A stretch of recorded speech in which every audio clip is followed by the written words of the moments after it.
Hello friends, आज आपल्या आणखी एका नवीन ब्लॉगमध्ये तुमचं स्वागत आहे. व्हिडिओला सुरुवात करण्या अगोदर जर तुम्ही आपल्या चॅनलला नवीन असाल तर प्लीज सबस्क्राईब करा. माझी डब्यासाठी सकाळी चपाती भाजी बनवून झाली आहे. तर आत्ता चालली आहे माझी नाश्त्याची तयारी. आणि नाश्त्यासाठी बनवलं आहे डोसा आणि चटणी. आज काय सांबार बनवलं नाही, एवढा वेळ नव्हता म्हणून फक्त चटणीच बनवली आहे. अजून बरंचसं काम माझं बाकी आहे. आज होईल तेवढं मला सकाळीच काम करावं लागणार आहे, म्हणजे भांडे वगैरे सगळं. कारण दुपारी आता मी जेव्हा घरी येईन तेव्हा नर्सरीमध्ये जायचं आहे. थोडीशी झाडं आणि माती आणायची आहे. तर आता यांचा चालला आहे नाश्ता करायचा. मला सकाळी आज थोडासा उशीर झाला उठायला, त्याच्यामुळे आज थोडीशी कामाला घाई झाली. पण मला आज सकाळी उठायला थोडासा उशीर झाला, त्याच्यामुळे माझी आज घाईच झाली. पण सकाळपासून नॉनस्टॉप काम केल्यामुळे माझी सगळी कामं आवरली आणि मी आता चालली आहे कामावरती.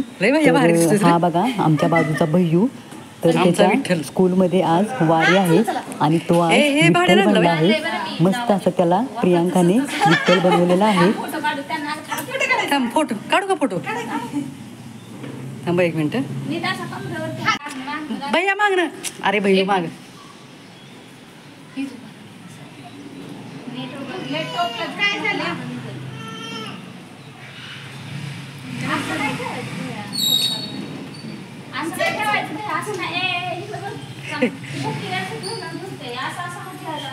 भैयू तुझी रुक्मिणी कुठे आहे रे? हा काय?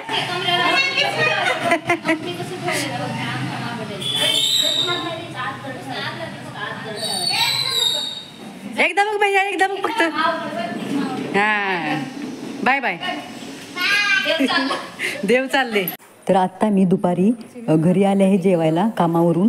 आणि येता येता मी आणि प्रियांका नर्सरीमध्ये गेलो होतो आणि नर्सरीमधून ही माती आणि थोड्याशा कुंड्या आणल्या आहेत. पाऊस असल्यामुळे माती खूपच अशी ओली आहे आणि त्या नर्सरीवाल्या दादानी आम्हाला सांगितलं की माती थोडीशी सुकवून घ्या, म्हणून आता ही माती टपामध्ये पसरून ठेवणार आहे. आणि थोडीशी सुकली की त्याच्यामध्ये झाडे लावू. तर ही बघा प्रियांकाची सुद्धा खूप सारे झाडे आहेत आणि अजूनसुद्धा तिने 2 कुंड्या आणल्या आहेत. आणि आता मी हा चिनी गुलाब लावत आहे. प्रियांका आता मी एकत्रच लावतो सगळं वेगवेगळ्या प्रकारचं. थोडी खोसा होच होय. हा चालेल.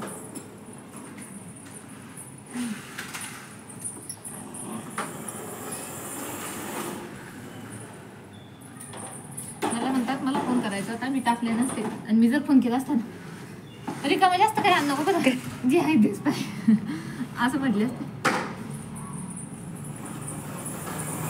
त्यात लावून जाऊ काढून. येलो कलरचा आणून जाऊ का? कोणता? अरे ते त्या जुन्या आता की काढून यायच्यात मला हे घे विकतून. ए शाळेत नव्हते. नाही ते वेगळं येतात प्रियांका. कोणते आहेत ते?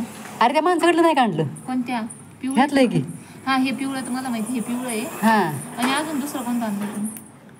हे काय? हे पिवळं आहे. होय. हा ओके. हे कोणतं आहे? ते वर लाल आहे. मग त्याला फुलं नव्हती तर कुठलाही मला माहित नाही. लाव येईल ते येईल. लाल आहे. लाल आहे ना? कुठलाही माहित नाही. त्याला फुलंच नव्हती तर. अरे त्या पोराची तर फुलं होती.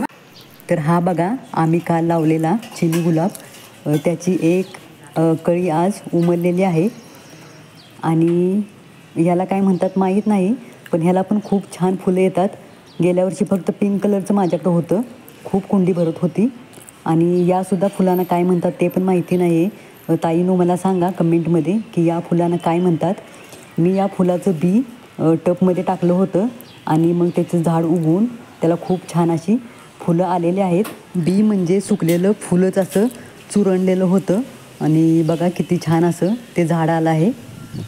आणि याच्यामध्ये आहे कोरफड, हे आहे नागवेलीचं झाड म्हणजे खाऊची पानं. तर ही 2 आहेत झाडं नागवेलीची. हे कोपऱ्यातलं आहे ते आमच्या खाली राहतात ताई, त्यांचं आहे. त्या सध्या इथे नाही आहेत, बाहेर गेले आहेत. तर त्यांनी ते झाड माझ्याकडेच ठेवलं आहे. आणि हे नागवेलीचं झाड माझं आहे. त्याच्यामध्ये बघा गवरसुद्धा आहे, आपल्याला गौरीला लागतो फुलोरा ते. आणि ही आहे तुळस माझी, खूप छान अशी तुळस फुललेली आहे.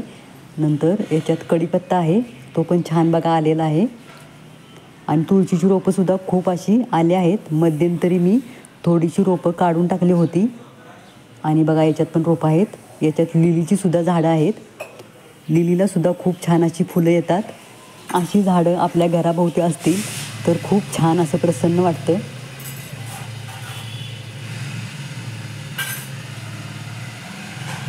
तर आत्ता वाजले आहेत संध्याकाळच्या 6:30 आणि मी आता संध्याकाळच्या स्वयंपाकाला सुरुवात केलेली आहे. स्वयंपाक जरा मी लवकरच बनवलेला आहे. तर आता बनवणार आहे मी पनीरची भुर्जी. काल आणलेलं पनीर होतं, जरा जास्ती झालं होतं ते. रात्री मग पनीरची भाजी बनवली आणि आता उरलेल्या पनीरची मी आता भुर्जी करणार आहे. कसं आहे ना, जास्त दिवस पनीर ठेवलं की मग त्याचा वास पण येतो, म्हणून म्हटलं लागली त्याची भुर्जी बनवावी. आता मी या भुर्जीमध्ये पनीर मसालासुद्धा टाकणार आहे. हा मसाला टाकल्याने भुर्जी खूप छान होते. तर मी आता भुर्जीमध्ये 2 ते 3 कांदे टाकले आहेत आणि आता मी पनीर मसाला थोडा टाकणार आहे त्या कांद्यामध्ये. आणि त्याच्यानंतर थोडंसं लाल तिखट आणि चवीनुसार मीठ टाकायचं आहे. हळदसुद्धा टाकायची आहे. आणि हे चांगलं मिक्स झालं की मग त्याच्यामध्ये पनीर टाकून घ्यायचं आणि ते पनीर एक 10 मिनटंच चांगलं वाफेवरती शिजवून द्यायचं आहे. त्याच्यात बिलकुल पाणी नाही टाकायचं. चांगली 10 मिनटं भुर्जी वाफेवरती शिजवून द्यायची. खूप छान अशी भुर्जी होते. तुम्ही एकदा करून बघा. कसं आहे ना, प्रत्येकाची करण्याची पद्धत वेगळी असते, पण मी या पद्धतीनं भुर्जी बनवत असते पनीरची. खूप छान लागते आणि वेळ पण लागत नाही. जशी मी कामावरून हल्ली थोडी लवकर येते तेव्हापासून मी स्वयंपाकसुद्धा लवकरच करते. आता 6:30 वाजले आहेत. 6:30 ते 6:15 वाजेपर्यंत माझा संपूर्ण स्वयंपाक तयार होतो आणि त्याच्यानंतर आम्ही 7:30 किंवा 7:45ला जेवायला बसतो. जर यांना यायला उशीर झाला तर मग थोडासा लेट होतो जेवायला, पण शक्यतो हे लवकर आले तर आम्ही 7:30 वाजता जेवण करतो. तर अजून माझं भात, त्याच्यानंतर पातळ आमटी आणि भाकरी बनवणं बाकी आहे. तर हे बघा, पनीर मी खिसून घेतलेलं आहे आणि हे आता पनीर मी त्या कांद्यामध्ये आणि आपण जो मसाला टाकला आहे तर त्या मसाल्यामध्ये मी टाकणार आहे आणि एक 10 मिनटं वाफ देणार आहे. मग पनीरची भुर्जी तयार.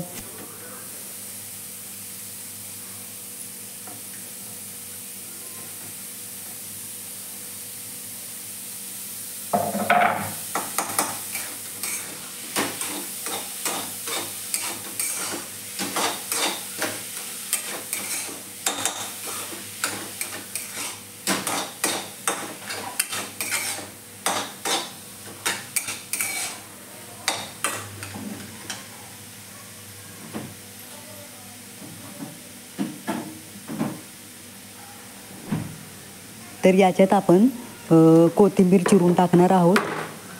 मी थोडी जास्तीचीच कोथिंबीर टाकत असते. जरा कोथिंबीरीने चांगला वाससुद्धा येतो भाजीला.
तर तुम्हाला आजचा व्हिडिओ कसा वाटला हे मला कमेंटमध्ये सांगा आणि व्हिडिओ आवडला तर लाईक आणि सबस्क्राईब करा.